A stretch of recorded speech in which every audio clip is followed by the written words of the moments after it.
Bien, ya hemos visto los potenciales químicos de gases ideales, tanto un gas ideal puro como un gas ideal en una mezcla de gases. Ahora pasamos al potencial químico de una especie líquida, Y empezaremos por el potencial químico de una sustancia líquida pura en equilibrio con su vapor.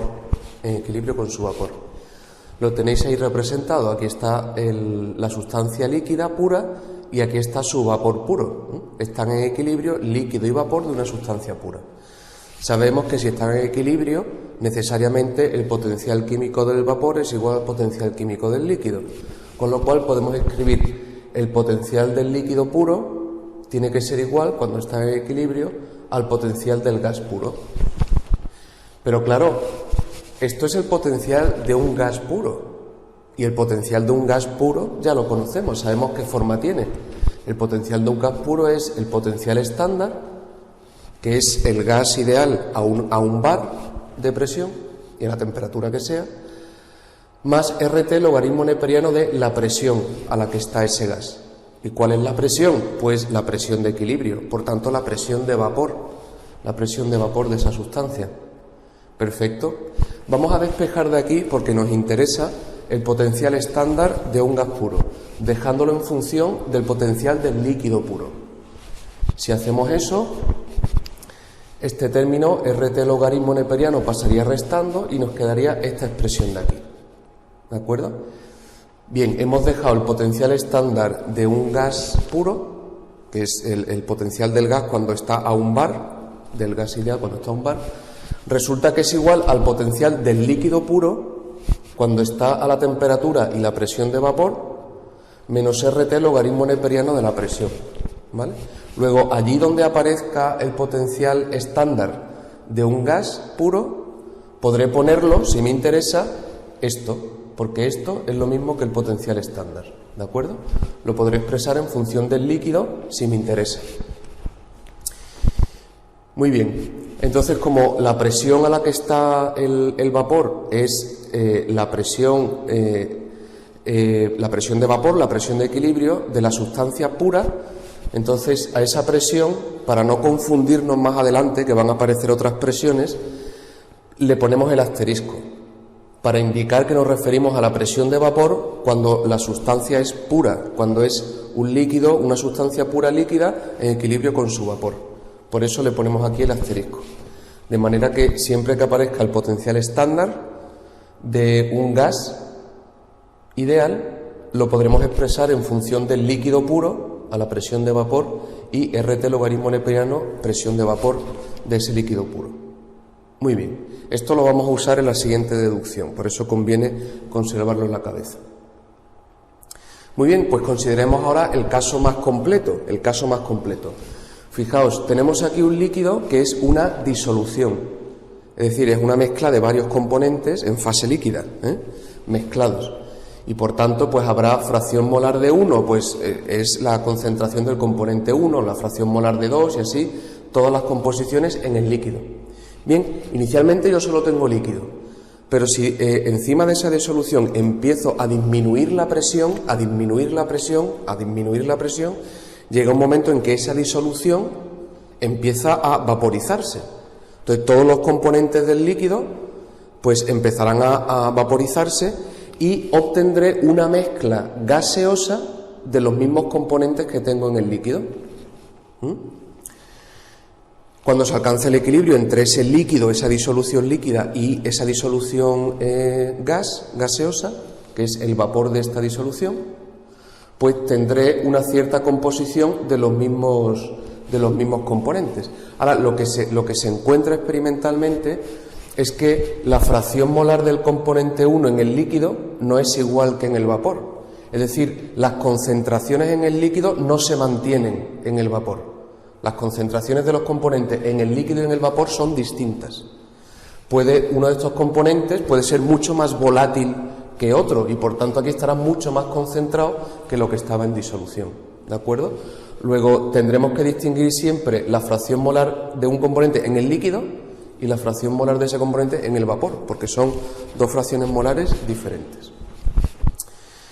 Muy bien, cuando esto esté en equilibrio, cuando este sistema esté en equilibrio, lo sabemos, el potencial químico de cualquier componente en el líquido tendrá que ser igual al potencial químico de ese componente en el vapor. Porque si ese potencial químico no fuera igual, entonces empezaría a evaporarse o empezaría a condensarse. Si está en equilibrio, el potencial químico en el líquido y en el vapor es el mismo. Así que para un componente cualquiera I, el que más coraje os dé, el 1, el 2, el 3, el que queráis, un componente cualquiera I, el potencial de ese componente en el líquido tiene que ser igual al potencial de ese componente en el gas, en el vapor. Bien, eso en el equilibrio. Perfecto, pero ¿qué tenemos aquí? Eso es el potencial de un componente en una mezcla de gases. Nosotros sabemos qué forma tiene ese potencial de un componente en una mezcla de gases. Sería esta expresión de aquí, lo sabemos, es el potencial estándar de ese componente, que es ese componente en estado de gas ideal a un bar, más RT, logaritmo neperiano de la presión parcial, de la presión que tiene en esa mezcla de gases. Perfecto.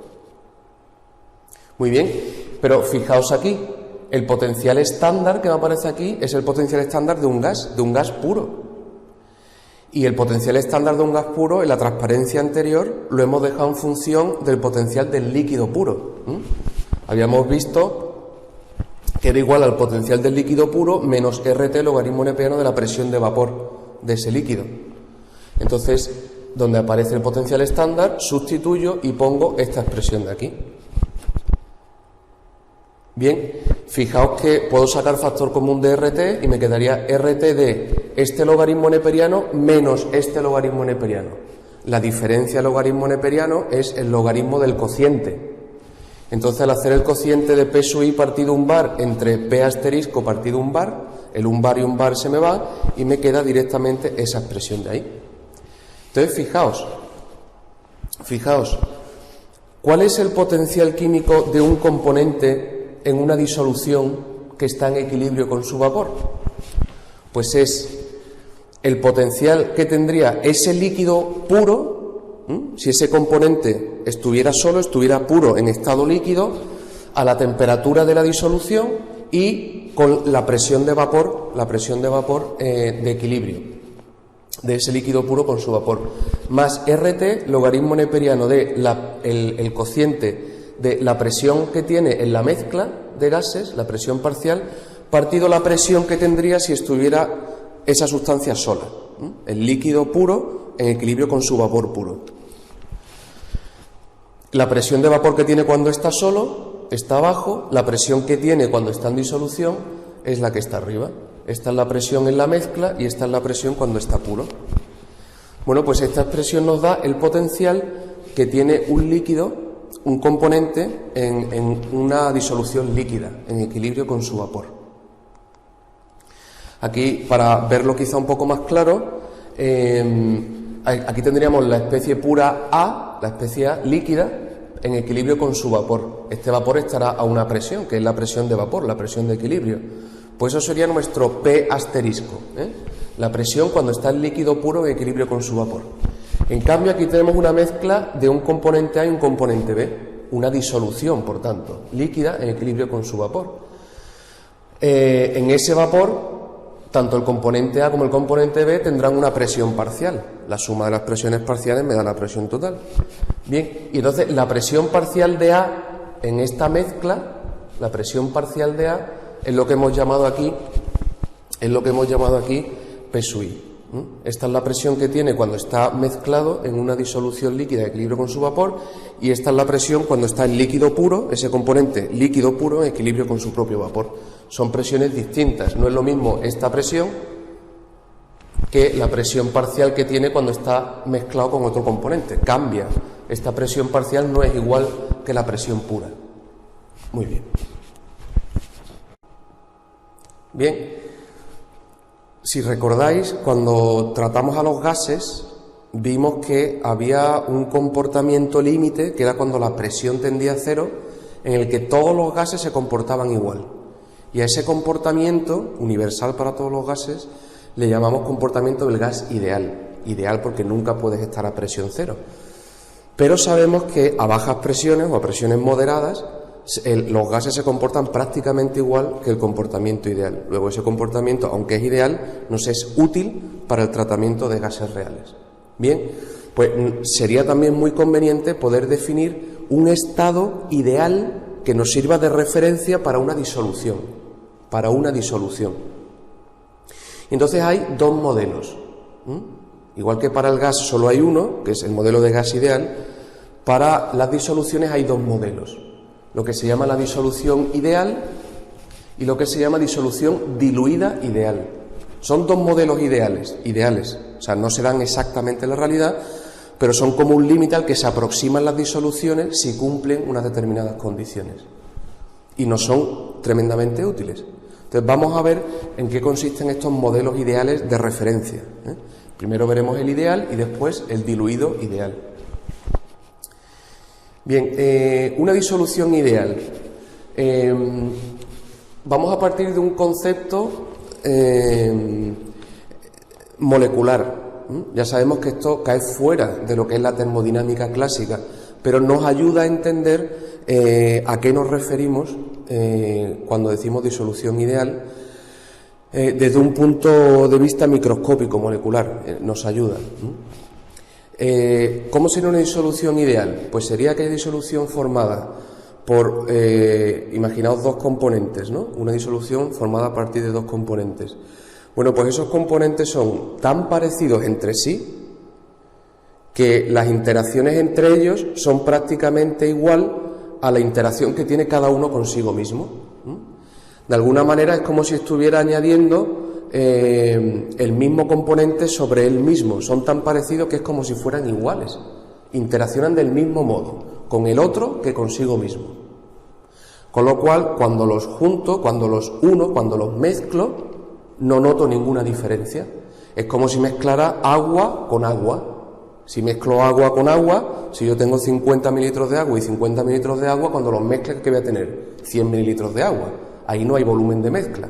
¿Por qué? Porque es la interacción de un componente consigo mismo. Entonces, no se genera ningún cambio, no aparece ninguna interacción nueva que haga que cambie el volumen. Así que una disolución ideal sería aquella en la que los componentes son tan parecidos entre sí que puedo sustituir uno por otro y la disolución ni se entera, desde el punto de vista energético. Las interacciones son prácticamente idénticas. Muy bien. Desde el punto de vista termodinámico, ¿eso a qué nos lleva? Pues desde el punto de vista termodinámico, una disolución ideal es aquella en la que al mezclar ambos componentes, sería como mezclar un componente consigo mismo. El ejemplo que os he puesto, ¿no?, de mezclar agua con agua. En realidad no es ninguna mezcla, es añadir más agua al agua que ya tenías. Si tienes 50 mililitros y 50 mililitros de agua y los mezclas, pues al final tienes 100. No hay volumen de mezcla. Y eso lo puedes ver en la experiencia. ¿Por qué? Porque no aparecen interacciones nuevas, interacciones distintas de las que ya había cuando estaban separados esos 50 y esos 50 mililitros. Pues eso sería una disolución ideal desde el punto de vista termodinámico. Yo los mezclo y en los volúmenes puros sumados es igual al volumen final de disolución. Dice, bueno, entonces es como si fueran idénticos. Es como si fueran idénticos. ¿Vale? Eso nos lleva a que en una disolución ideal, por supuesto, el volumen de mezcla es cero, porque es como mezclarlo consigo mismo, no hay cambio en la energía que había cuando estaban separadas, los 50 mililitros es igual que cuando están mezclados. ¿Por qué? Porque no han aparecido interacciones nuevas, son las mismas interacciones que había, con lo cual incremento de U de mezcla o la energía interna de mezcla es cero. Y lo mismo le pasa a la entalpía. Cuando yo mezclo agua con agua, ahí no se genera calor por el hecho de mezclarlo. ¿Por qué? Porque no hay ni liberación ni absorción de calor. ¿Por qué? Porque no hay interacciones nuevas. Las mismas interacciones que había cuando estaban separadas en las que cuando están juntas. Así que en una disolución ideal desde el punto de vista termodinámico, ¿en qué se manifiesta? En que cuando yo mezclo los componentes no varía la energía interna por el hecho de mezclarlos, no varía el volumen por el hecho de mezclarlos y no varía la entalpía por el hecho de mezclarlos. Perfecto. Eso sería una disolución ideal desde el punto de vista termodinámico.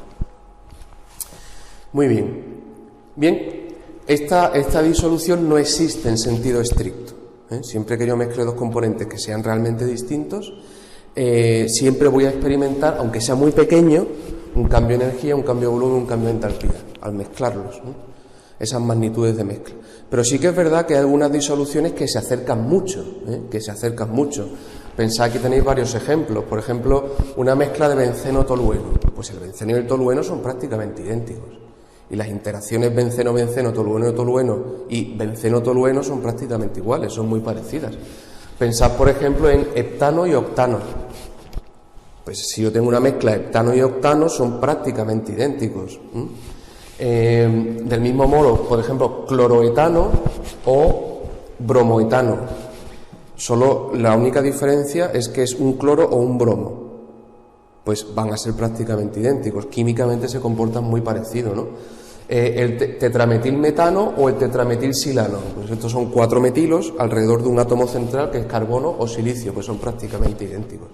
En este tipo de disoluciones son componentes distintos, pero se cumple muy bien esto que estamos viendo aquí. ¿Y la energía libre cambia o no cambia con la mezcla? Las disoluciones normalmente las hacemos, ya lo hemos dicho, a presión y temperatura constante. Yo suelo tener los dos componentes pues a presión atmosférica y a temperatura ambiente. Y los mezclo a esa presión y esa temperatura. Y a presión y temperatura constante, la variación de la energía libre expresa la espontaneidad de un proceso. Nadie ha visto jamás que cuando yo mezclo dos componentes que son miscibles, que no se mezclen, que permanezcan separados, sino que se mezcla hasta que la mezcla se hace completamente homogénea.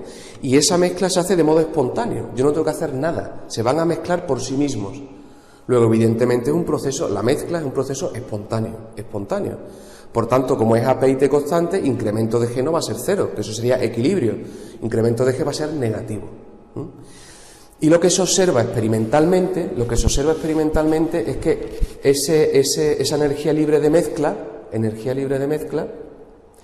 obedece muy bien esta ecuación de aquí, que es una ecuación empírica, experimental. Si tú multiplicas RT por la suma, si son dos componentes, del número de moles de 1 por el logaritmo neperiano de su fracción molar más el número de moles de 2 por el logaritmo neperiano de su fracción molar, te da la energía libre que han medido al mezclar. O sea que se observa experimentalmente que la energía libre de mezcla se parece muchísimo, en estas mezclas que son prácticamente ideales, se parece muchísimo a esta expresión de aquí. Se cumple muy bien.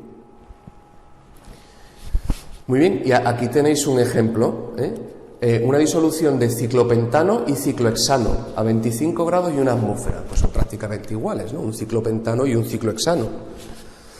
Y aquí lo tenéis, distintas fracciones molares dadas en ciclohexano, ¿vale? Luego lo que falta sería el ciclopentano. Son, por tanto, mezclas con distintas composiciones. Este es el valor medido, el valor experimental, el que aparece en la primera línea, y el que aparece en la segunda línea es el valor calculado a través de esta expresión. RT, número de moles, logaritmo neperiano, fracción molar de 1, más el número de moles de 2, logaritmo neperiano, fracción molar de 2. Fijaos que lo que predice esta fórmula de aquí y lo que se observa experimentalmente es muy parecido, las diferencias son muy pequeñas en este caso, en esta disolución. Y uno puede decir, bueno, pero eso a lo mejor es porque a esta temperatura se cumple bien, pero ¿y si cambia la temperatura? Pues si cambia la temperatura se sigue cumpliendo igual de bien. Aquí tenemos una mezcla, una disolución de benceno y benceno deuterado, es decir, que en vez de hidrógeno tiene deuterio, que es un isótopo de hidrógeno, ¿no?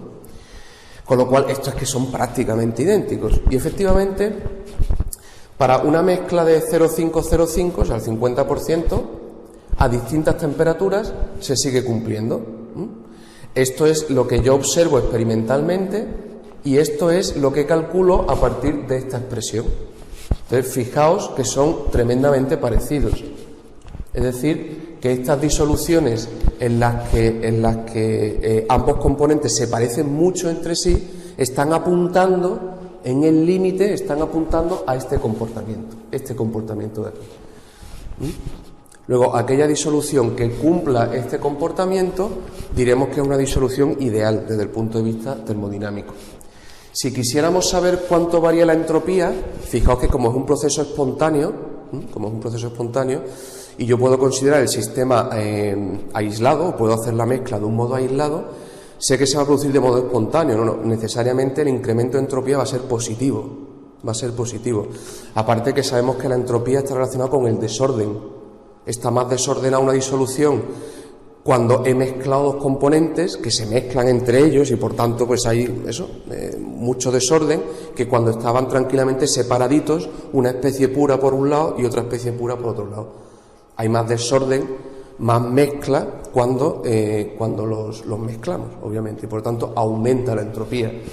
¿Y cuánto va a ser el aumento de entropía en una disolución que tiene comportamiento ideal? Pues se puede demostrar que es igual a esto. Menos el número de moles de la especie 1 por R, constante de los gases, por el logaritmo neperiano del volumen que tendría el componente 1 puro, partido el volumen de la disolución, menos los moles de 2 por R, por el logaritmo neperiano del volumen que tendría la especie, el componente 2 puro, partido volumen de disolución. Bien, incremento de S siempre va a ser positivo. ¿Por qué? Porque al mezclar los componentes aumenta el desorden. No es lo mismo tener A puro y B puro perfectamente separaditos que mezclarlos y que entonces A y B se mezclen completamente, ¿no? Da una situación mucho más caótica, mucho más desordenada. Por eso aumenta la entropía siempre en el proceso de mezcla. Como es A, P y T constante y es un proceso espontáneo, sé que incremento de G va a ser negativo, y como sé que en el proceso de mezcla aumenta el desorden, pues sé que la entropía va a aumentar. Incremento de S de mezcla va a ser positivo. Muy bien. Aquí tenemos un resumen o una representación, ¿no?, de el comportamiento observado de las disoluciones ideales, como un comportamiento límite de aquellas disoluciones en las que los componentes son muy muy parecidos entre sí. Entonces, la energía de mezcla es cero, el volumen de mezcla es cero y la entalpía de mezcla es cero, porque no aparecen interacciones nuevas al mezclarlo. La variación de energía libre por el proceso de mezcla o energía libre de mezcla es siempre negativo, porque si lo hacemos a P y T constante, y habitualmente lo hacemos a P y T constante en estas deducciones lo hemos hecho así, incremento de G representa la espontaneidad, y una mezcla, cuando yo mezclo dos componentes, se mezclan por sí solos, no tengo que hacer nada, la mezcla es espontánea. Luego, el incremento de G es negativo. Y como en el proceso de mezcla aumenta el desorden, el caos, pues aumenta la entropía. Por tanto, incremento de S es positivo. Además, a temperatura constante, sabemos que se cumple que incremento de G es igual a incremento de H menos T incremento de S. Como incremento de H es cero en una disolución ideal, pues esto es cero y me queda que incremento de G va a ser igual a menos T incremento de S. Esto es negativo, incremento de S es positivo, ¿vale? Muy bien, aquí lo tenéis representado. Aquí hemos mezclado, esto es la fracción molar de B, hemos mezclado dos componentes, A y B, formando una disolución de dos componentes. Y aquí están recogidas todas las opciones de mezcla, desde fracción molar 0 hasta fracción molar 1 del componente B. Bien, entonces, para cualquier composición, es decir, para cualquier proporción de mezcla, pues veis que incremento de G, aquí representado, siempre es negativo. Este es el 0, siempre cae por debajo de 0. Siempre tiene valores negativos. Es un proceso espontáneo. Y evoluciona de esta manera, como veis aquí. Esa curva responde a esta expresión. Sería esta curva de aquí. Y T incremento de S va a ser igual, pero de signo contrario, incremento de G. Por eso aparece una curva exactamente igual a incremento de G, pero en positivo, que sería T incremento de S. Como T es la temperatura absoluta y siempre es positiva, quiere decir que incremento de S también es positivo, lo que habíamos dicho. Aumenta el desorden, aumenta la entropía. Siempre valores positivos y evoluciona de esta manera. T incremento de S. Pues este sería el comportamiento de una disolución ideal. Una disolución ideal, desde el punto de vista termodinámico, es aquella que cumple esto que estamos viendo en esta transparencia. ¿De acuerdo? Este sería el comportamiento de una disolución ideal. Igual que el comportamiento de un gas ideal es aquel que cumple que P por V igual a RT, o que la energía interna solo depende de la temperatura, o que la entalpía solo depende de la temperatura. Muy bien. Bien, recordáis que dijimos que el potencial químico era el parámetro fundamental, porque teniendo el potencial químico de todos los componentes de una mezcla, de una disolución, a partir de ellos puedo obtener toda la información de ese sistema, tanto el resto de propiedades molares parciales como el resto de propiedades termodinámicas de la disolución, etcétera. Teniendo el potencial químico lo tengo todo. Bien, una vez que hemos visto cómo es una disolución ideal, cómo es su comportamiento experimental, vamos a intentar ver cómo sería el potencial químico de un componente en una disolución líquida ideal, ¿vale? Tengo una disolución líquida que se comporta idealmente, como hemos visto antes, ¿vale? Pues el potencial químico de un componente en esa disolución líquida ideal, ¿qué forma tiene? Es lo que vamos a intentar ver. Bien, partimos de la definición de energía libre de Gibbs de mezcla. Sabemos que la energía libre de mezcla sería la energía libre del sistema una vez mezclados los componentes, menos la energía libre que tenía el sistema antes de mezclar los componentes. Bien, y sabemos ya que la energía libre de la mezcla, de la disolución mezclada, es la suma de las energías libres molares parciales multiplicado por el número de moles de cada especie, y la energía libre de las especies puras antes de mezclarse, pues eso es la suma de las energías libres molares, es decir, la energía libre por mol de cada sustancia multiplicado por su número de moles. Bien, ahora bien, sabemos que por definición la energía libre molar parcial es el potencial químico, eso por definición. Y también sabemos que la energía libre molar de una sustancia pura coincide con el potencial químico de la sustancia pura. Luego, donde aparece energía libre molar de la sustancia pura, pongo potencial químico de la sustancia pura. Así que la energía libre de mezcla sería igual al sumatorio de los potenciales químicos de las especies en la mezcla menos los potenciales químicos de las especies puras, multiplicado cada uno por su número de moles. Muy bien, eso hemos partido directamente de la definición de energía libre de mezcla y de a qué es igual la energía libre del sistema mezclado, que ya hemos demostrado antes que es la suma de las energías libres molares parciales, y la energía libre de los componentes puros antes de mezclarse, que sería la suma de sus energías libres molares, multiplicado por el número de moles. Luego, esto necesariamente tiene que cumplirse para la variación de energía libre de mezcla, para cualquier disolución. Bien, ahora bien, experimentalmente hemos comprobado que la variación de energía libre de mezcla responde muy bien a esta expresión de aquí. RT por el sumatorio del número de moles de cada especie por el logaritmo neperiano de la fracción molar de cada especie. Si fuera solo dos especies, pues N1 logaritmo neperiano de X1 más N2 logaritmo neperiano de X2. Si son tres, pues la suma de 3, de 4, de 5 de los componentes que haya. Perfecto. Luego tiene que cumplirse necesariamente que, como esto se refiere exactamente al mismo valor, entonces esto tiene que ser igual a esto. Lo igualamos, ahora pasamos este sumatorio que está restando, lo pasamos allí sumando y nos queda esta expresión de ahí. Fijaos que como esto es un sumatorio que atañe exactamente a los mismos componentes, pues entonces puedo unificar el sumatorio y sacar factor común de n sub i y me quedaría esta expresión de ahí. Esta expresión de ahí. Y ya estamos llegando al final. Así que necesariamente para una disolución ideal tiene que cumplirse esta igualdad que hemos visto aquí.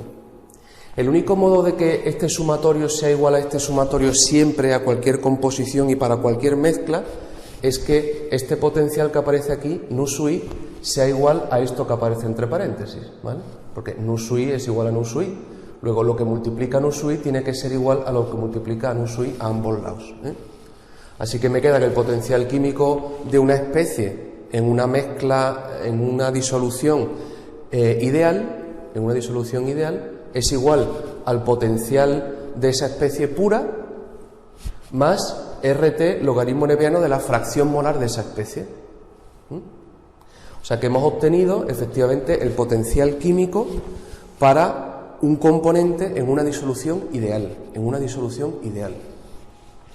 Bien, si partiéramos de aquí, podríamos demostrar, yendo hacia atrás,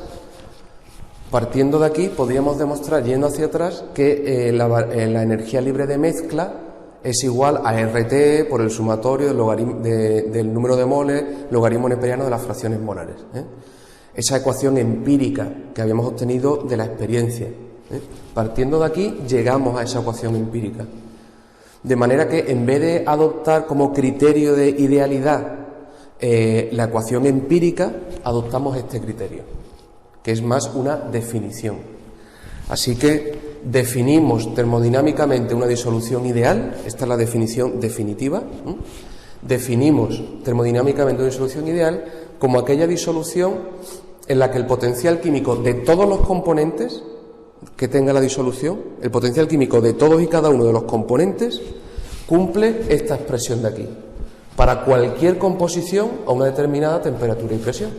El potencial químico de un componente de una disolución ideal que está a esta temperatura y esta presión sería el potencial químico que tendría si estuviera puro, ese componente solo, a la misma presión y temperatura que está en la mezcla, más RT, logaritmo neperiano de la fracción molar. ¿De acuerdo? Una disolución en la que todos los componentes cumplen esto es una disolución ideal. Del mismo modo que hayamos dicho que un gas que cumple que P por V igual a RT es un gas ideal, ahora decimos una disolución en el que todos los componentes cumplen que el potencial químico obedece a esto es una disolución ideal. Bien, luego esto sería la definición de disolución ideal. Muy bien, pues ahora vamos a aplicar esto, ya que sabemos el potencial químico de un componente en una disolución ideal, vamos a aplicarlo al caso de un equilibrio líquido-vapor, de una disolución líquida con su vapor, para una disolución ideal. ¿Cómo es el equilibrio líquido-vapor si la disolución tiene comportamiento ideal? Pues eso es lo que vamos a ver.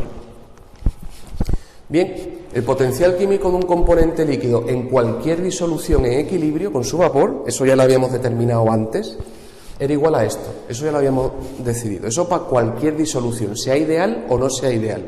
Cualquier disolución líquida en equilibrio con su vapor va a cumplir esta expresión de aquí que ya habíamos deducido. Eso cualquier disolución. Ahora acabamos de deducir que si esa disolución es ideal, tiene que cumplirse que el potencial químico tiene que ser igual a esta expresión que hemos deducido justo en la transparencia anterior. Habida cuenta de que este potencial se refiere exactamente a la misma especie en la misma situación, pues tienen que ser iguales. Si la disolución es ideal, tiene que ser igual a esto, el potencial químico, y también tiene que ser igual a esto. Luego, en una disolución ideal, esto y esto son iguales. Así que los igualamos. Y este potencial químico que está aquí me lo paso restando al otro lado y me queda esta expresión de aquí. Aquí hay una diferencia de potenciales químicos que, si os fijáis, es el potencial químico del componente I puro a la temperatura y presión de la mezcla menos el potencial químico del mismo componente puro a la temperatura y presión de vapor de equilibrio, cuando está solo, cuando está puro. Se refiere exactamente al mismo componente, es el componente I líquido, de manera que lo escribimos de esta manera. Claro, y uno podría decir, bueno, esto es muy parecido pero no son iguales, porque este es el potencial que tiene un componente cuando está a una temperatura y una presión P, mientras que este es el potencial químico de una especie pura también, en ambos casos la especie sola pura, a la misma temperatura pero a una presión ligeramente distinta. Entonces, la presión afecta al potencial químico. Lo que tenemos que ver es si afecta mucho o afecta poco, ¿no? Y eso es lo que vamos a ver a continuación. Para una especie pura, y estamos hablando de potenciales químicos de una especie pura, una especie sola, pura, el potencial químico es la energía libre molar. Eso lo sabemos ya. Luego, la variación del potencial químico es la variación de la energía libre molar con la presión, cuando la temperatura es constante, ese es nuestro caso. Pues sabemos que la variación de la energía libre molar con la presión a temperatura constante es el volumen molar. y despejando de aquí, ¿cómo va a ser la variación de la energía libre molar? Por tanto, ¿cómo varía el potencial químico de la especie pura con la presión? Pues varía de esta manera. Entonces tenemos la suerte, la inmensísima suerte, de que el volumen molar, o sea, el volumen que ocupa un mol para líquidos y sólidos es pequeñísimo. Si pensáis en un mol de agua líquida ocupa 18 mililitros. 18 mililitros. Mientras que un mol de agua vapor, en condiciones normales, ocupa 22,4 litros. 22,4 litros, 18 mililitros. Los volúmenes molares para un mol, de líquidos y sólidos son minúsculos, son muy pequeños, muy pequeños. De tal manera que si este número es muy pequeño y la variación de P es muy grande, no es muy grande, y las variaciones de P entre que esté el componente puro en equilibrio con su vapor o esté en una mezcla, sí, son diferentes, pero la diferencia es pequeña. Entonces, este producto de dos cantidades muy pequeñas me da una cantidad más pequeña todavía. Luego, la variación de G es despreciable en los líquidos y en los sólidos, debido a la presión. Es despreciable. Vamos, es más, es que no podríamos determinarlo experimentalmente. La variación que está suponiendo esa diferencia de presión a lo mejor cae en el tercer, cuarto o quinto decimal. Entonces, no tenemos precisión experimental para llegar a ese nivel. Con lo cual, desde el punto de vista experimental, en la práctica es como si este potencial y este fueran idénticos. La única diferencia es que hay una ligerísima diferencia de presión que ya sabemos que va a hacer que el potencial químico varíe poquísimo. O sea, no voy a poder detectar esa diferencia. Luego, experimentalmente, desde el punto de vista experimental, según las medidas, este y este van a ser idénticos. Con lo cual, se me van ambos y entonces me quedaría esta igualdad, RT logaritmo de P a fracción molar en el líquido, igual a RT logaritmo de P del cociente de presiones. RT y RT se me va, el logaritmo lo quito, me queda que la fracción molar es igual a este cociente de presiones, o despejando me queda esta expresión de aquí. La ley de Raoult, que es importantísima, ley de Raoult, importantísima, nos dice que la presión parcial que va a tener un componente de una mezcla líquida que está en equilibrio con su vapor, la presión parcial de ese componente en el vapor va a ser la presión que tendría si estuviera puro, si estuviera él solo, líquido en equilibrio con su vapor, ¿vale? La presión pura por la fracción molar que tiene en la disolución líquida. Si yo multiplico la presión que tiene cuando está solo, la presión pura, por la fracción molar en la disolución líquida, me va a dar la presión parcial que tiene en la mezcla de vapores. ¿De acuerdo? Esta relación importantísima se conoce como ley de Raoult y la cumplen las disoluciones ideales. Ley de Raoult, la cumplen las disoluciones ideales. Ya hemos visto el modelo de disolución ideal. Hemos visto cómo es el potencial químico de cualquier componente que tenga en una disolución que tenga comportamiento ideal, y hemos visto la ley de Raoult, ¿vale? Que cumple las disoluciones ideales. Ese es un modelo. Os recuerdo que molecularmente era cuando yo mezclaba componentes para formar una disolución y no cambiaba ni la energía, ni el volumen, ni la entalpía, porque esos componentes es como si interaccionaran el uno con el otro, igual que interaccionan consigo mismos. Sería como mezclar una sustancia consigo misma. No vería cambios, no apreciaría cambios. Sería una disolución ideal. Bien, ahora vamos a ver otro modelo también ideal, pero que se llama diluido ideal. Sería una disolución diluida ideal. Molecularmente, ¿cómo nos podemos imaginar este modelo ideal? Bueno, pues en una disolución diluida ideal, la fracción molar de disolvente se aproxima a la unidad.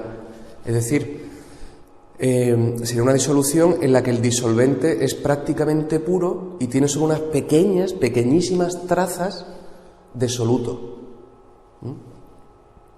Bien, en esas circunstancias las moléculas del soluto tienen un comportamiento ideal, pero curioso, porque es muy difícil que, habiendo tan poco soluto en tantísimo disolvente, es muy difícil que dos moléculas de soluto se encuentren en la disolución. Muy difícil. Y van a estar constantemente rodeadas, cada molécula de soluto va a estar aislada y rodeada solo por disolvente. Una molécula de soluto, en una disolución muy diluida, solo ve el disolvente, no ve otras moléculas de soluto. Y por tanto, solo hay dos interacciones: la interacción del disolvente con el disolvente y la interacción del soluto, ese soluto aislado, con el disolvente. No hay interacción soluto-soluto. Está tan diluido que es muy difícil que se encuentren y por tanto no va a haber interacción soluto-soluto. En estas condiciones, efectivamente, tiene un comportamiento ideal, porque ¿qué ocurre si a esa disolución tan diluida yo le añado un poquito más de disolvente? Pues que el disolvente ni se va a enterar, porque apenas se enteraba ya de que tenía soluto, que eran solo unas trazas, y el soluto tampoco se va a enterar, porque la situación final es igual que la inicial, es un soluto rodeado de disolvente. Aunque le haya añadido más disolvente, cada molécula de soluto solo ve disolvente a su alrededor. Luego, tanto el disolvente como el soluto no cambiarían su estado por el hecho de añadir disolvente, por ejemplo. ¿Y si añadimos soluto? Pues si añadimos soluto, pero en muy pequeña cantidad, pues va a pasar lo mismo. Cada molécula de soluto nueva va a estar también aislada y rodeada solo de disolvente. Por tanto, como no aparecen interacciones nuevas, es como si fuera una disolución ideal. Tiene un comportamiento ideal o cuasi ideal, ¿no? Y le llamamos disolución diluida ideal. Bien. Respecto a los estados de referencia, vamos a ver que tenemos que tomar un estado distinto para el disolvente y otro para el soluto. Llamaremos al disolvente como A mayúscula y al soluto como I minúscula. Entonces, cuando mejor se cumplen las condiciones de disolución diluida ideal, cuando mejor se cumplen, es en el límite de dilución infinita. Es decir, cuando la fracción molar del disolvente tiende a 1 y por tanto la fracción molar del soluto tiende a 0. En ese límite es cuando se cumplen las condiciones de disolución diluida ideal. Aquí lo tendréis representado. Esto sería una molécula de soluto y todas estas serían moléculas de disolvente, ¿vale? Muy bien, bueno, pues vamos a ver los potenciales químicos. Ya sabemos que si tenemos el potencial químico, lo tenemos todo. ¿Cómo va a ser el potencial químico del disolvente en una disolución diluida ideal, en una disolución de dilución infinita? ¿Cómo va a ser el potencial químico del disolvente? Pues como el disolvente apenas se entera de que tiene soluto, porque tiene solo unas trazas, apenas van a variar sus propiedades por el hecho de añadir ese poquito de nada de soluto. Luego, el comportamiento del disolvente es igual que el de una disolución ideal. Le puedo añadirle otro componente y ni se entera. Es como si interaccionara consigo mismo. Apenas hay variación. Con lo cual, el estado de referencia y el potencial químico sería igual que el de una disolución diluida, de una disolución ideal. Así que para el disolvente, el potencial químico de A, donde A es el disolvente, el potencial del disolvente a una cierta temperatura y presión sería el potencial del disolvente puro, potencial químico del disolvente puro, más RT logaritmo neperiano de fracción molar de A. Este es el potencial químico de una disolución ideal. Y un disolvente que tiende a fracción molar 1, en una disolución diluida ideal, un disolvente se comporta de modo absolutamente ideal. De manera que su potencial sería este. Sin embargo, el soluto no. El soluto tiene un comportamiento ideal pero distinto. Ideal pero distinto. Tiene un comportamiento diluido ideal. Bien, el estado normal del soluto o estado estándar en una disolución diluida ideal es cuando su fracción molar tiende a 0. Ya lo hemos dicho. Cada molécula de soluto va a haber solo moléculas de disolvente alrededor. Ese es su estado. Bien, pero como también va a tener comportamiento ideal en el sentido de que si añado más soluto, siempre que sea en pequeña cantidad, este soluto que ya estaba no lo va a notar, tiene un comportamiento ideal, le da igual que añada otro componente porque es que ni lo va a notar, ni lo va a ver. Con lo cual, la forma del potencial químico sería equivalente al del potencial químico ideal, puramente ideal, pero con un estado estándar o estado de referencia distinto. Porque fijaos, el potencial químico del soluto sería un potencial estándar más RT logaritmo neperiano de la fracción molar. Eso sería un comportamiento ideal. Lo que cambia respecto al ideal puro, ¿no?, en el diluido ideal, lo que cambia es este estado de referencia. Porque fijaos que sería, ¿cuándo el potencial sería el potencial estándar? Cuando la fracción molar es 1. Pero estamos diciendo que es una disolución diluida ideal, o sea, es dilución infinita, con lo cual la fracción molar del soluto tiende a 0, nunca va a ser 1. Luego, este potencial, el potencial estándar, que corresponde a cuando la fracción molar es 1, es un potencial hipotético, un estado hipotético que no existe. Es como si yo voy añadiendo soluto, soluto, soluto, hasta que tengo solo soluto, y mágicamente, no se sabe por qué, cada molécula de soluto no detecta a las otras moléculas de soluto y solo ve disolvente a su alrededor, aunque ya no hay disolvente. Es un estado hipotético, irreal, pero que se puede determinar experimentalmente. Si nosotros representamos el potencial químico frente al logaritmo neperiano de la fracción molar, nos quedaría, esto sería el comportamiento experimental, la línea oscura continua. Y al principio tiene una relación lineal, que es cuando se cumple esta ecuación. Cuando se cumple esta ecuación, esto sería la ordenada en el origen. Entonces, al principio, que es lineal, si yo extrapolo linealmente, donde corte, que correspondería a fracción molar 1, es decir, logaritmo de 1 es 0, aquí, fracción molar 1, logaritmo neperiano de 1 es 0, ese punto de corte, que lo puedo determinar experimentalmente extrapolando, eso sería el potencial químico estándar. Y correspondería, ya os digo, a ese estado hipotético en el que, aunque ya solo tengo soluto, no hay disolvente, sin embargo, cada molécula de soluto no detecta a las otras moléculas que tiene alrededor de soluto, sino que ve como si estuviera rodeada de disolvente, aunque ya no lo hay, ¿vale? Es un potencial químico hipotético, pero determinable experimentalmente. Muy bien. Bien, pues una vez que hemos visto qué forma tiene el potencial químico de un soluto en una disolución diluida ideal, pues ahora vamos a ver cómo es el equilibrio líquido-vapor de una disolución líquida con su vapor, el equilibrio líquido-vapor, en una disolución diluida ideal, una disolución que tiende a dilución infinita. ¿Cómo es el equilibrio líquido-vapor? Bueno, ya sabemos que el disolvente, cuya fracción molar en una disolución diluida ideal, esa fracción molar tiende a 1, el disolvente es prácticamente puro.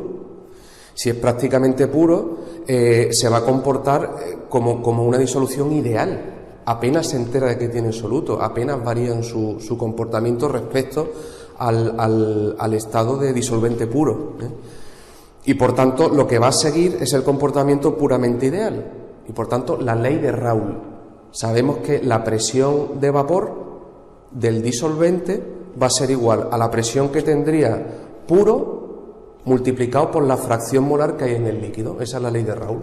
El disolvente, como es mayoritario y su fracción molar tiende a 1, es como si estuviera prácticamente puro y cumple la ley de Raoult. Sin embargo, el soluto no. El soluto sabemos que no tiene nada que ver con una disolución ideal. Es un estado raro en el que cada molécula de soluto está rodeada solo de disolvente. ¿Qué relación hay entonces entre la presión parcial en el vapor del soluto, ¿no? Esa presión parcial del soluto en el vapor en equilibrio con la disolución diluida ideal? Si no se cumple la ley de Raoult, ¿hay otra ley que se cumpla para el soluto? Pues eso es lo que queremos determinar, ¿vale? La relación que hay entre la fracción molar del soluto en el líquido y la presión parcial que hay en el vapor. Ya no se cumple Raoult, para el soluto no, porque no es ideal, sino diluido ideal. Muy bien, entonces, como siempre, acudimos a la condición de equilibrio. Si está en equilibrio térmico y mecánico, ¿vale? O sea, está a la misma temperatura, a la misma presión, el vapor y el líquido, y hay equilibrio material, está en equilibrio el líquido con su vapor, entonces el potencial químico del soluto en el líquido tiene que ser igual al potencial químico del soluto en el vapor. Si no fuera igual, pues el soluto empezaría a condensarse y pasar a líquido, o a vaporizarse y pasar a vapor. Si ya está en equilibrio, es que el potencial químico del soluto en el vapor y en el líquido es igual. Entonces, partiendo de ahí, el potencial químico en el líquido es igual que en el vapor. Yo sé cuál es el potencial químico de un gas en una mezcla de gases, y lo ponemos aquí. Yo sé cuál es el potencial químico, lo acabo de determinar, de un soluto en una disolución diluida ideal. Sé que es un potencial estándar de un estado hipotético, más RT logaritmo de primera de la fracción molar.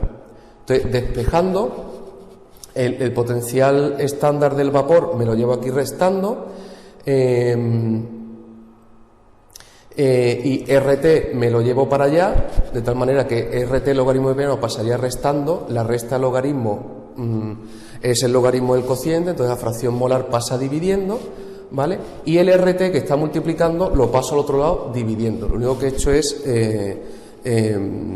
reordenar los componentes que están ahí. Muy bien. Y si ahora quitamos el logaritmo neperiano, pues me quedaría E elevado a todo esto, sería igual a P sub I partido fracción molar P sub 0, que es lo que tenemos aquí. Bien, entonces, daos cuenta de que esta expresión que nos ha quedado aquí a la derecha, esta expresión exponencial, si el P super 0, que es la presión estándar, es un bar, ¿no?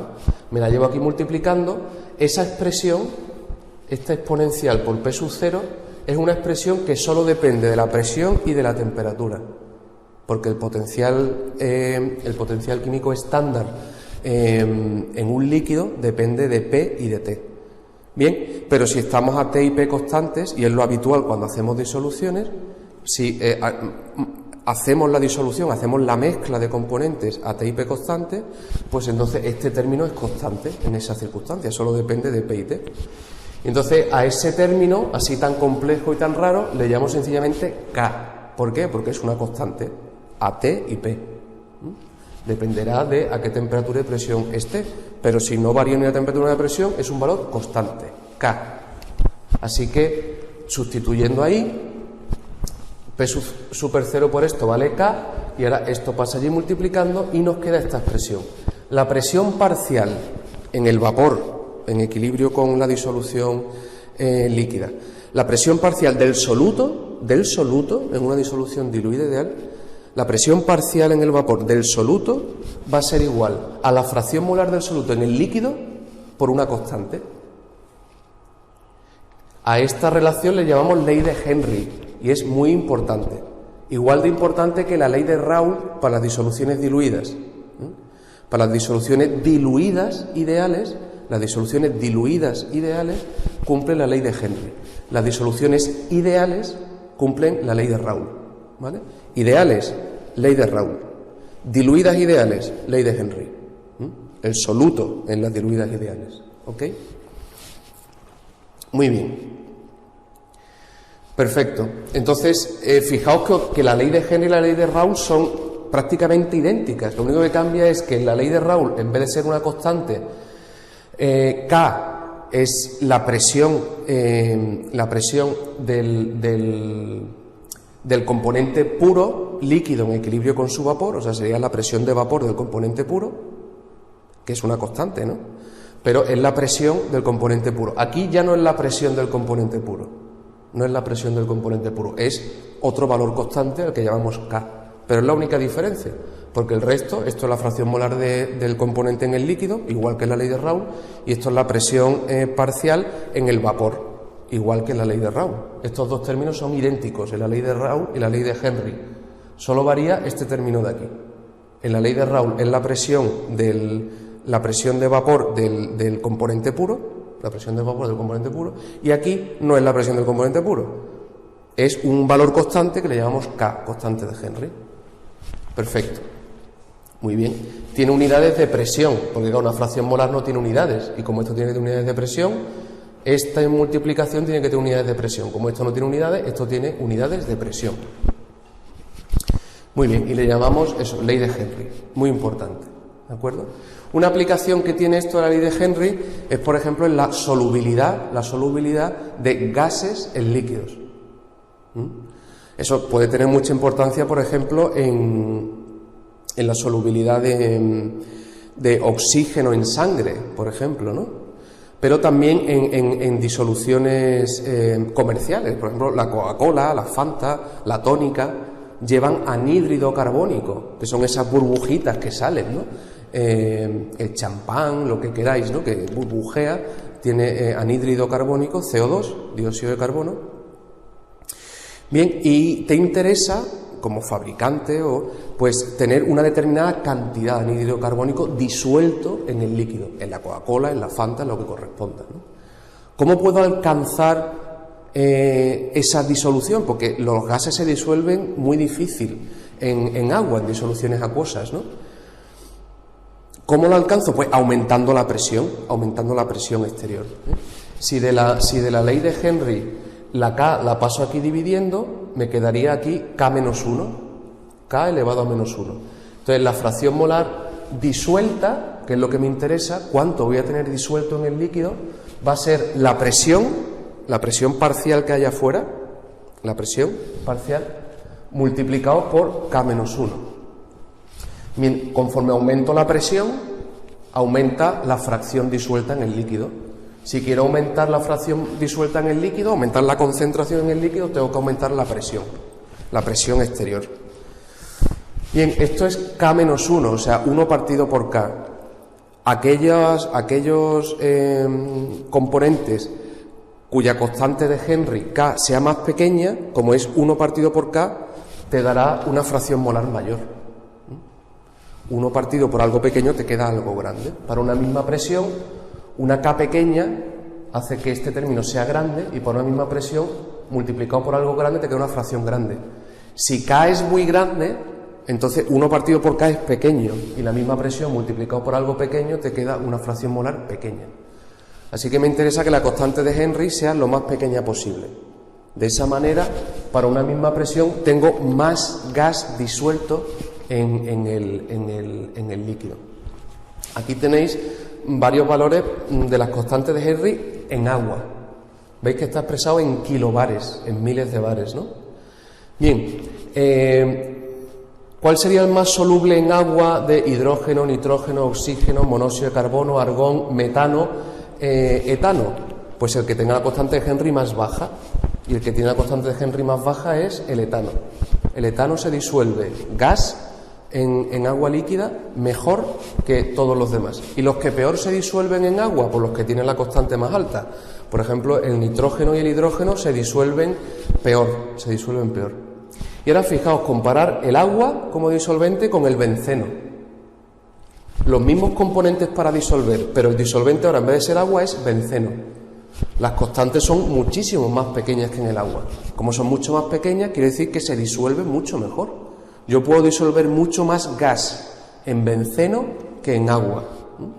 Fijaos, esta constante del etano es chiquitísima, quiere decir que se disuelve mucho, se disuelve muy bien en benceno, ¿no? O el metano o cualquiera de estos. Ahora bien, la ley de Henry la hemos deducido para una disolución diluida ideal, es decir, una disolución en el límite de dilución infinita, es decir, de disolvente infinito y un poquito de soluto de nada. Por tanto, solo se va a cumplir a fracciones molares de soluto muy pequeñas, muy pequeñas. Aquí tenéis representado cómo evoluciona la fracción molar, ¿vale? Sería un reflejo de esta expresión de aquí, la fracción molar con la presión. Lo que multiplicaría la X sería la inversa, la constante de Henry, y sería un valor constante. ¿Veis? La línea de puntos es lo que predeciría la ley de Henry. La línea de puntos, esto para el hidrógeno y esto para el nitrógeno. Entonces vemos que hasta cierta presión, por ejemplo en el nitrógeno hasta 100 atmósferas, se cumple muy bien la ley de Henry, muy bien. Entonces yo puedo saber perfectamente a través de esa relación qué presión le tengo que meter de hidrógeno para que se me disuelva la cantidad que quiero en agua de nitrógeno. Y el hidrógeno, fijaos que incluso para presiones de 300 atmósferas se sigue cumpliendo también todavía muy bien la ley de Henry, ¿vale? Así que la ley de Henry se cumple muy bien en los límites de dilución infinita, cuando tengo muchísimo disolvente y muy poco soluto, que es justo lo que sucede en solutos muy poco solubles, como en el caso de los gases. Es difícil disolver gases, por ejemplo, en agua, por tanto sus concentraciones serán muy pequeñas y justo ahí es cuando mejor se cumple la ley de Henry.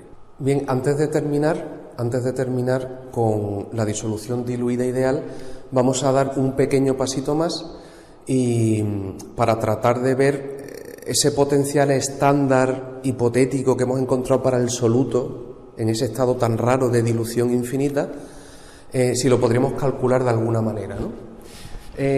Vamos a ver si aplicamos la ley de Henry, que se cumple para los solutos en disolución diluida ideal, si aplicamos la ley de Henry al potencial químico general de un componente en una mezcla líquida en equilibrio con su vapor. Esta es la expresión general. O sea, se cumple para cualquier disolución, ideal o no ideal, diluida o no diluida, para cualquier disolución líquida en equilibrio con su vapor, que lo dedujimos en su momento. Bien, pues si para este componente resulta que es un soluto en las condiciones de dilución infinita, entonces se cumple la ley de Henry, y donde pone su presión parcial, puedo poner la constante de Henry por la fracción molar en el líquido. Esa es la ley de Henry. Y como esto es un logaritmo, puedo aprovechar las propiedades del logaritmo y separar K partido por P multiplica X. Sería el logaritmo de un producto, que es lo mismo que la suma de logaritmos. Entonces lo separo en dos logaritmos. Me queda el potencial químico del líquido puro, que eso estaba desde el principio, más RT logaritmo neperiano del cociente constante de Henry, que es un valor constante, ¿no?, a una cierta temperatura y presión, constante de Henry, partido la presión de ese componente puro, del soluto puro en equilibrio con su vapor, constante de Henry partido la presión del soluto puro, más RT logaritmo neperiano de fracción molar. Bien, vamos a comparar este potencial químico, que corresponde a un soluto en dilución infinita, en una disolución diluida ideal, con el que habíamos obtenido justamente en esas condiciones. Habíamos visto que el potencial químico de un soluto en una disolución diluida ideal tendría que ser un potencial estándar más RT logaritmo neperiano de fracción molar. Si comparamos esto con lo que hemos obtenido aquí, lo que suma a RT fracción molar es el potencial estándar. Luego todo esto que está aquí tiene que ser el potencial estándar de ese soluto. Así que el potencial estándar, el potencial que tiene el soluto en ese estado estándar hipotético, que ya solo tengo el soluto y no hay disolvente, pero las moléculas de soluto lo único que notan es disolvente a su alrededor, aunque ya no hay. Pues resulta que ese potencial químico de ese estado hipotético se puede calcular de esta manera. Sería el potencial del líquido, del soluto puro, líquido, a la temperatura a la que esté la disolución y con la presión de vapor del líquido puro, más RT logaritmo neperiano del cociente de constante de Henry partido la presión de vapor del soluto puro. Lo cual el potencial químico de ese estadio hipotético que habíamos visto que se puede obtener por extrapolación, también se puede calcular de esta manera. ¿Ok? Muy bien. Bueno, pues vamos a hacer una especie de resumen de lo visto hasta este momento, ¿no? Los potenciales químicos que hemos obtenido para distintas situaciones. ¿Por qué hemos obtenido potenciales químicos para distintas situaciones? Porque el potencial químico es esencial. Si sabemos el potencial químico, lo sabemos todo. Entonces hemos determinado el potencial químico de distintos componentes en disoluciones, ya sea una disolución gaseosa, mezcla de gases, o ya sea una disolución líquida en equilibrio con su vapor. Bien, ¿cómo es el potencial químico de un gas ideal en una mezcla de gases? Pues el potencial químico de un gas en una mezcla de gases que está a una cierta temperatura y presión, por ejemplo, en esta mezcla de gases que está aquí. Esto es una disolución líquida en equilibrio con su vapor. ¿Y este vapor qué es? Una mezcla de gases. Si tiene comportamiento ideal, porque las presiones no son muy altas, pues entonces se cumpliría que el potencial químico de cualquiera de estos componentes en la mezcla de gases sería el potencial estándar, que para un gas es el gas ideal a un bar, y la temperatura a la que esté el sistema, ¿vale?, a un bar y a esa temperatura, más RT logaritmo neperiano de la presión parcial que tiene en la mezcla. Ese sería el potencial químico de cualquiera de los componentes en una mezcla de gases. Muy bien. Ahora, una especie en disolución líquida en equilibrio con su vapor, suponiendo que el vapor tiene comportamiento ideal, que eso siempre lo vamos a suponer, ¿vale?, y que se cumple muy bien a presiones no muy altas. Perfecto. A T y P. ¿Cuál sería el potencial químico de cualquiera de los componentes en el líquido que está en equilibrio con su vapor? ¿Cuál sería el potencial químico de cualquiera de los componentes en el líquido? Pues sería el potencial que tendría ese componente si estuviera puro, él solo, en equilibrio con su vapor, ese potencial, más RT logaritmo neperiano de la presión parcial que tiene aquí, la presión parcial que tiene ahí, partido la presión que tendría si estuviera solo, si estuviera puro. ¿Ok? Luego ya sabemos el potencial de cualquier componente en esta mezcla de vapor, el potencial de cualquier componente en esta mezcla líquida. ¿Y si aplicamos condiciones de disolución ideal? Si esta disolución ya no es una disolución cualquiera, sino una disolución que se comporta idealmente. Pues si esta disolución líquida se comporta de manera ideal, entonces decimos que todos los componentes de esa mezcla, si es una disolución ideal, todos los componentes de esa mezcla cumplen la ley de Raoult. Cumplen la ley de Raoult.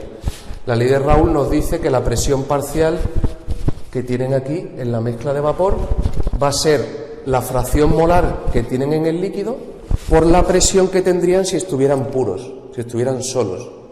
Ese componente I, si estuviera líquido, puro él solo, en equilibrio con su vapor a la misma temperatura, pues esa presión pura por la fracción molar que tiene en el líquido te va a dar la presión parcial que tiene en el vapor, en la mezcla. ¿De acuerdo? O sea, la ley de Raoult. Y eso nos lleva a que el potencial químico que es el general para un componente en disolución en equilibrio con su vapor, ese potencial químico general para una disolución ideal se transforma en este que está aquí. El potencial químico, si es una disolución ideal, el potencial químico de un componente en una disolución ideal sería el potencial de esa especie líquida pura más RT logaritmo neperiano de la fracción molar en el líquido. ¿De acuerdo? Bien. Entonces este sería el potencial químico en una disolución ideal. Que hemos partido del general, hemos aplicado la ley de Raoult. Si sustituís esta presión parcial aquí, se te va la presión pura con presión pura y te queda solo fracción molar, que es esto que está aquí. ¿Vale? Si al caso general le aplicamos la ley de Raoult, nos queda que este es el potencial químico de un componente en una disolución ideal. Y en una disolución diluida ideal, pues en una disolución diluida ideal tratamos de modo diferente el disolvente y el soluto. El disolvente, cuya fracción molar tiende a 1, a dilución infinita, se comporta de un modo ideal, porque es como si estuviera solo. La fracción molar del soluto tiende a 0, es prácticamente nula. Bien, entonces el disolvente le llamaremos 1, al soluto le llamaremos 2 y el disolvente cumple la ley de Raoult. Cumple la ley de Raoult porque tiene un comportamiento ideal. Apenas han variado sus propiedades por añadir nada de soluto, prácticamente despreciable. Y si cumple la ley de Raoult, el potencial químico es el potencial que corresponde a un componente en una disolución ideal, igual que este, exactamente idéntico. Eso para el disolvente. ¿Por qué? Porque su fracción molar tiende a 1, está prácticamente puro. Perfecto. ¿Y el soluto? El soluto no. El soluto está en un estado muy raro, porque cada molécula de soluto, como hay tan poco, no ve a las otras moléculas de soluto y solo ve el disolvente a su alrededor. Entonces cada molécula de soluto está aislada, rodeada de disolvente. Bien, pues ahí lo que se cumple es la ley de Henry. La ley de Henry. Entonces, si aplicamos la ley de Henry al potencial general de un componente en disolución líquida, donde aparece P sub I, ponemos constante de Henry por fracción molar. Y al hacer eso y aglutinar lo que no es la fracción molar, nos queda que el potencial químico va a ser un potencial estándar, que ya no es el del componente puro líquido, no es el soluto puro líquido, no, es un potencial en un estado hipotético estándar, ¿vale? Más RT logaritmo neperiano de la fracción molar en el líquido.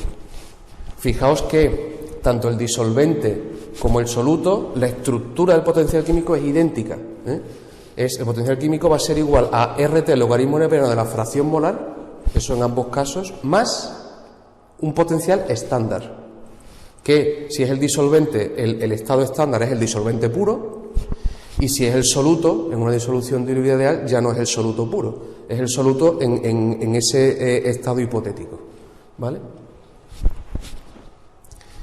Muy bien, pues hasta aquí, digamos, una tabla resumen de los potenciales químicos. Una vez que tenemos los potenciales químicos de equilibrio líquido-vapor o sea, de disoluciones líquidas, disoluciones gaseosas, tanto en general como en condiciones ideales o diluidas ideales, ahora nos vamos a enfrentar a los diagramas o la descripción termodinámica del equilibrio líquido-vapor en una disolución. Una vez que conocemos los potenciales químicos de componentes en una mezcla líquida o en una mezcla gaseosa, y hemos descrito cómo es el modelo ideal de disolución, la disolución ideal, ¿vale?, y la disolución diluida ideal, pues ahora vamos a estudiar el equilibrio líquido-vapor en una disolución ideal, ¿vale? Una disolución ideal, ¿cómo es el equilibrio líquido-vapor? ¿Cómo se podría representar? Eso es lo que vamos a ver a continuación. Equilibrio ideal líquido-vapor en una mezcla binaria. Es decir, nos vamos a centrar en disoluciones de dos componentes. Solo mezclo dos componentes. Bueno, pues vamos a intentar estudiar eso, cómo es el equilibrio líquido-vapor en una disolución ideal. Vamos a estudiar eso, cómo es el equilibrio en una disolución ideal de dos componentes. Le vamos a llamar B y C. Le podríamos llamar como quisiéramos, dos componentes cualquiera, B y C. Bien, por la regla de las fases, que ya conocemos, si tenemos dos componentes y dos fases, porque tenemos líquido y vapor, dos fases y dos componentes, componentes 2 menos fases 2, 2 menos 2, 0, los grados de libertad que tenemos son 2. Es decir, tenemos que dar al menos dos variables. Vamos a escoger la presión y la fracción molar del componente B. Esos son dos variables y el resto ya vendría dado. Por ejemplo, la fracción molar de C, ¿cuál sería? Pues si solo hay dos componentes, sería 1 menos la fracción molar de B. ¿Vale? O sea que con estos dos variables tenemos ya el resto de las variables condicionadas, ya vienen dadas. Bien, si representamos cómo va variando la presión frente a la fracción molar de B, pues podremos representar los distintos estados posibles, ya que como máximo eso tenemos 2 grados de libertad. Muy bien, lo representaremos por tanto en ese diagrama de presión frente a fracción molar de B. Bien, como estamos hablando de una disolución ideal, ambos componentes B y C cumplen la ley de Raoult. La ley de Raoult es la que cumplen todos los componentes en una disolución ideal. Por tanto, ¿cuál será la fracción molar de B? Digo la fracción molar, la presión parcial de B en el vapor. La presión parcial de B en el vapor será la presión de B puro multiplicado por la fracción molar en el líquido. ¿Y la de C? Pues la presión de C puro por la fracción molar de C en el líquido. Pero claro, la fracción molar de C en el líquido es 1 menos la fracción molar de B, porque solo hay dos componentes y la suma de los dos tiene que ser 1. Así que sería 1 menos la fracción molar de B.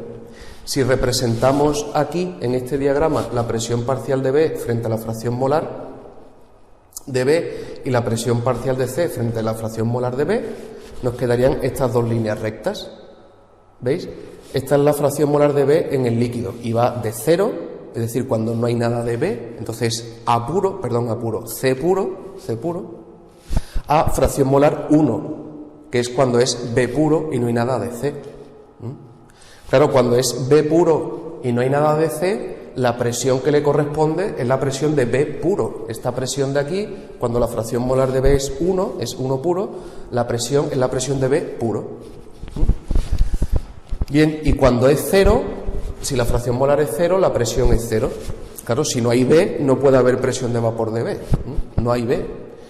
Y la relación es lineal, con lo cual solo tengo que unir el 0 con la presión de B puro y me quedaría una línea recta que me describe cómo va a ir variando la presión parcial de B con la fracción molar de B. Conforme va creciendo la fracción molar de B, cada vez la presión parcial es mayor, hasta que cuando la fracción molar de B es 1, alcanza la presión de B puro. Y la de C, pues sería igual, pero a la inversa. ¿Por qué? Porque si la fracción molar de B es 0, no hay B, quiere decir que es C puro. No hay B, luego solo hay C puro. Entonces la presión que haya en ese momento será la presión de C puro. Y cuando la fracción molar de B es 1, quiere decir que solo es B y por tanto la fracción molar de C es 0. No hay nada de C. La fracción molar de B es 1, lo ocupa todo, no hay C. Y si no hay C, la presión parcial de C es 0. Si no hay C, no puede haber presión. Luego se trataría de unir mediante una línea recta el valor de 0, que es la fracción molar de B1, y por tanto fracción molar de C0, con la presión de C puro. Así, mientras aumenta la fracción molar de B, significa que está disminuyendo la fracción molar de C, pues la presión parcial de C en el vapor va cayendo desde la presión de C puro hasta 0 cuando ya no hay C. Serían esas dos líneas rectas que vemos ahí. Bien, y si en vez de representar la presión parcial de B o la presión parcial de C, represento la presión total. Bueno, la presión total es sencillamente la suma de las presiones parciales. Si hacemos la operación de sumar la presión parcial de B más la presión parcial de C y desarrollamos un poco la expresión, vemos que también nos queda una línea recta entre la presión total y la fracción molar de B, donde esto iría cuando la fracción molar de B, los extremos, ¿no? Cuando la fracción molar de B es 0, 0 por esto es 0, la presión es la presión de C puro, claro. Si la fracción molar de B es 0 es que no hay B, luego la única presión que hay es la presión de C, luego ahí la presión total coincide con la presión de C puro. Y el otro extremo es cuando la fracción molar de B es 1. Si la fracción molar de B es 1, me quedaría P sub C más P sub B menos P sub C. Luego P sub C se me va con P sub C y me queda que la presión total sería la presión de B. Claro, si la fracción molar de B es 1, quiere decir que B está solo hay B. Y por tanto toda la presión total, es la presión de B puro. Efectivamente, la fracción molar 1 sería la presión de B puro. Con lo cual, uniendo la presión de C puro con la presión de B puro, me queda una línea recta que nos da cómo varía la presión total del vapor en equilibrio con la disolución. Que vendría dado por esta expresión, esto es una constante, esto es otra constante, esto es una línea recta, que es esa, que parte de, cuando la fracción molar de B es 0, parte de la presión de C puro y llega a la presión de B puro. Y por el camino, pues es la suma de las presiones parciales de B y de C, y también es una línea recta. Ese es el aspecto que tendría. Ahora vamos a ver cómo esto se cumple experimentalmente para disoluciones que se aproximan al comportamiento ideal de una disolución. Es decir, cuando ambos componentes se parecen mucho entre sí. Aquí, por ejemplo, es una mezcla de benceno y metilbenceno. Veis que si represento la presión parcial de metilbenceno frente a la fracción molar de metilbenceno, va creciendo de 0 a la presión de metilbenceno puro. Cuando la fracción de metilbenceno es 1, quiere decir que está solo, es puro, y por tanto esa presión sería la presión del metilbenceno puro. Mientras que el otro componente, el benceno, cuando la fracción molar de metilbenceno es 0, quiere decir que está el benceno puro. Y entonces la presión en ese momento es la presión del benceno puro. Y va cayendo, hasta que su presión se hace 0, cuando la fracción molar del metilbenceno es 1. Si el metilbenceno es 1, la del benceno es 0. ¿Veis? Y aquí esta sería la presión total. ¿Cómo evoluciona la presión total? Desde la presión del benceno puro hasta la presión del metilbenceno puro. ¿Veis? Esos son puntos experimentales que se adecúan muy bien a lo que prevé una disolución ideal. Luego, una mezcla de benceno y metilbenceno se comporta bastante bien como una disolución ideal.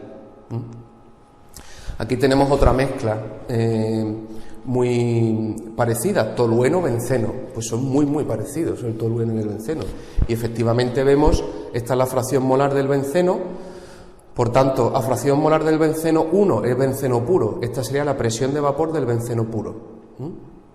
A fracción molar del benceno 0 quiere decir que es tolueno puro, por tanto esta sería la presión de vapor del tolueno puro. Y uniendo estas dos presiones puras, me queda cómo varía la presión total de vapor de la mezcla en las disoluciones de tolueno-benceno. Esta sería la presión parcial del benceno, que va desde 0 hasta la presión del benceno puro, y esta sería la presión parcial del tolueno, que va desde 0, una presión de 0, hasta la presión del tolueno puro, en función de la fracción molar. ¿Qué especie es más volátil, el benceno o el tolueno? ¿Qué pensáis? Están a la misma temperatura. Entonces solo tengo que comparar las presiones puras.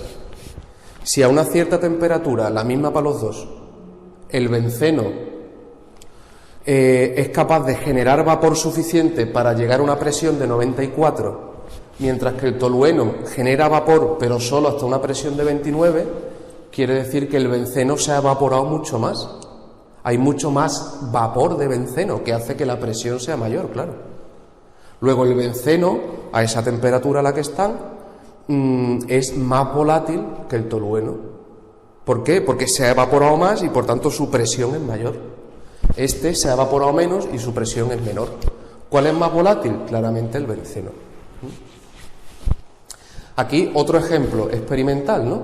Una mezcla de bromuro de etileno y de bromuro de propileno. Claro, son prácticamente iguales, los dos son bromuro de etileno o propileno, se diferencia en un CH2 ahí que apenas se nota en la interacción entre las moléculas. De manera que efectivamente las presiones parciales, tanto del bromuro de propileno, que sería este de aquí, que crece desde cero cuando no hay bromuro de propileno, hasta la presión del propileno puro, y el bromuro de etileno, que va desde cero, cuando su fracción molar es 0, es decir, cuando la de propileno es 1, la de etileno es 0, hasta la presión del etileno puro. ¿Cuál sería la presión del bromuro de propileno puro? Pues se lo tengo que ir, la fracción molar de bromuro de propileno, 1, que significa puro. Ahí está, esa sería la presión de vapor, que más o menos cae en torno a 125 milímetros de mercurio. Esa sería la presión de vapor del bromuro de propileno. ¿Y la presión de vapor del bromuro de etileno puro? Pues me voy, cuando la fracción molar del propileno es 0, entonces la de etileno es 1. Y aquí esa sería la presión de vapor del etileno puro, el bromuro de etileno puro, que sería más o menos en torno a 175. Os vuelvo a hacer la pregunta. ¿Quién es más volátil, el bromuro de propileno o el bromuro de etileno? Pues aquel que tenga una presión de vapor mayor. El que tenga una presión de vapor mayor quiere decir que se ha evaporado más y por eso tiene una presión mayor. ¿Quién tiene una presión mayor? Este. Este tiene 175 frente a 125 aproximadamente de este. Luego es ligeramente más volátil el bromuro de etileno que el bromuro de propileno. Un último ejemplo. Pues aquí tenemos benceno y bromobenceno. Vemos cómo efectivamente se cumplen esas líneas rectas que hemos deducido para la disolución ideal. Por tanto, podemos decir que estas disoluciones de, por ejemplo, benceno y bromobenceno tienen un comportamiento muy próximo al ideal. Y podemos determinar eso, cuál es la presión del bromobenceno puro y cuál es la presión del benceno puro. ¿Qué es más volátil, el benceno o el bromobenceno? Pues en este caso está clarísimo, las diferencias son brutales, ¿no? Fijaos, la presión del vapor del bromobenceno puro es pues en torno a 100 milímetros de mercurio, mientras que la del benceno puro es casi 750, vamos a poner, milímetros de mercurio. O sea, es muchísimo más volátil el benceno que el bromobenceno, porque a esa temperatura resulta que se ha evaporado muchísimo más benceno que bromobenceno. Por eso la presión de vapor del benceno es mucho mayor que la del bromobenceno. Bien, estos son disoluciones ideales. Claro, cuando nos vamos a componentes que ya se diferencian bastante, por ejemplo, benceno y diclorometano, pues son dos componentes distintos. Pues entonces ya vemos que los puntos experimentales, que son los puntos oscuros, ya no coinciden con las líneas ideales, que son las líneas discontinuas. Este se me ha ido un poquito por arriba, este se me ha ido un poquito por debajo y ya no son exactamente lineales, empiezan a desviarse del comportamiento previsto para una disolución ideal. Bien, con lo cual, llegados a este punto, acabamos, digamos, la explicación de disoluciones ideales, puramente ideales, y los equilibrios líquido-vapor ideales, y en la segunda parte de este tema, segunda y última, porque solo tiene dos grandes partes, en la segunda parte de este tema veremos cómo tratar las disoluciones reales. que son las habituales. Habitualmente yo voy a mezclar dos componentes que no tienen nada que ver el uno con el otro, y por tanto se van a desviar mucho del comportamiento ideal. ¿Cómo puedo tratar esas disoluciones reales? Pues es lo que veremos en la segunda parte.